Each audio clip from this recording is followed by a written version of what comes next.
think when we talk about capitalism, one of the problems with the word is nobody really knows what it means. It can mean lots of different things. So there's lots of different societies that all get called capitalist, but they're not the same. What I tend to want to do is narrow this down and think, well, what are we talking about in American context? And what we're talking about is a term that Michael Novak popularized in the early 80s of democratic capitalism.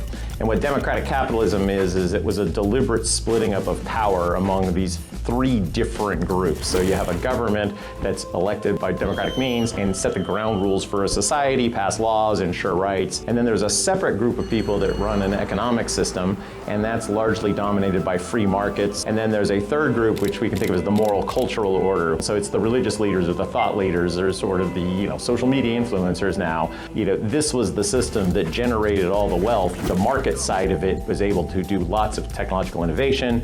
Things get invented, we become wealthier and wealthier and wealthier. But then there's this disconnect with a lot of the moral cultural order people that are looking out and saying, yeah, but there's something wrong here morally or ethically about the system. And so there's an inherent tension there. Democratic capitalism works in generating wealth because it provides massive incentives for people to think of products that other people want to buy. And so if I can invent a new product, technological advance that you want to buy, I will become wealthy. I have the incentive to create it, and you're benefiting from the invention. One of the interesting things about greed is it long predates capitalism. In some ways, you can say greed is part of human nature. People in the Roman Empire were greedy. People in ancient China were greedy. Greed, after all, is one of the 7 deadly sins. It's just sort of a long-standing complaint that people are greedy. And so the idea that there's a lot of greed in a capitalist society, well, it's true, but there's a lot of greed in every other society we would ever see. It's not obvious that people are more wrathful or slothful or greedy in a capitalist society than they were in any other society in the history of the world. There was an idea that a good has lots of property. You think about any good and it's got a color, it's got a shape, it's got a weight, it's all that.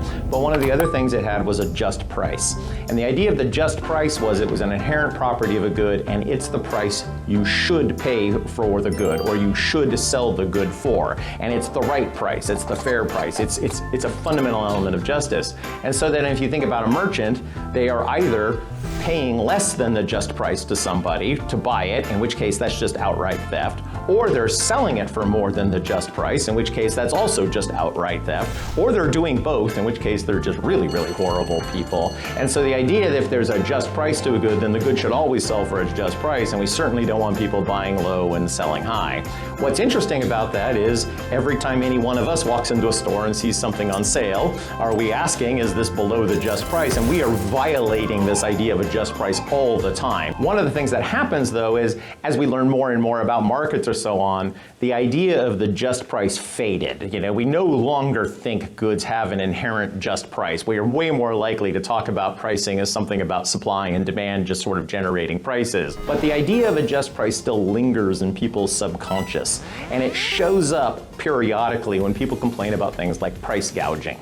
So there's a shortage or there's some sort of a crisis, and so you just don't have a lot of goods. The classic example is a big blizzard is coming into town and everybody rushes out to buy new snow shovels, and so there's now a giant demand for new snow shovels. There may not be enough supply, and so can a store raise the price of the shovels? And what people will instantly complain is that's price gouging.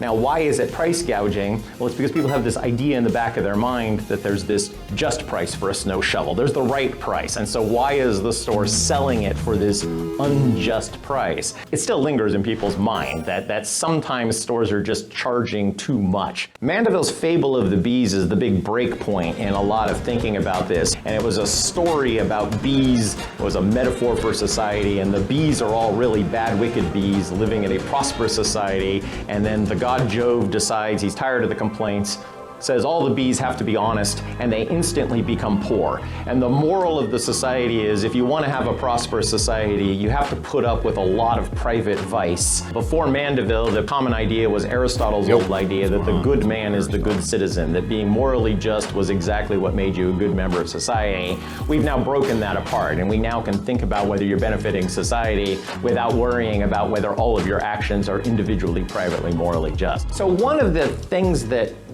happens in this debate is there's a lot of noise in the debate. We see people arguing a lot about capitalism and the wealth and then the inequalities and the poor. And one of the things I realized in talking to people about it a long time is there's actually a very big difference in the way people are actually thinking about the question underneath all the language. And the big difference is, what do we really care about? Is it our absolute levels of income that we care about, or our relative levels of income that we care about? Inequality in America or inequality in the world? And so one way to frame this is, if you have a single individual who's living at the poverty line in America, that person, in terms of purchasing power, is in the top 15% in the world income distribution.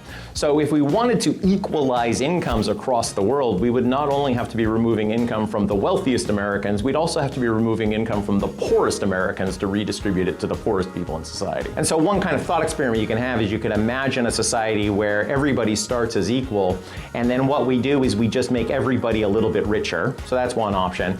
The other possibility is we make everybody a lot richer, but we introduce lots of inequality. So in the second option, everyone's richer than in just making people slightly richer.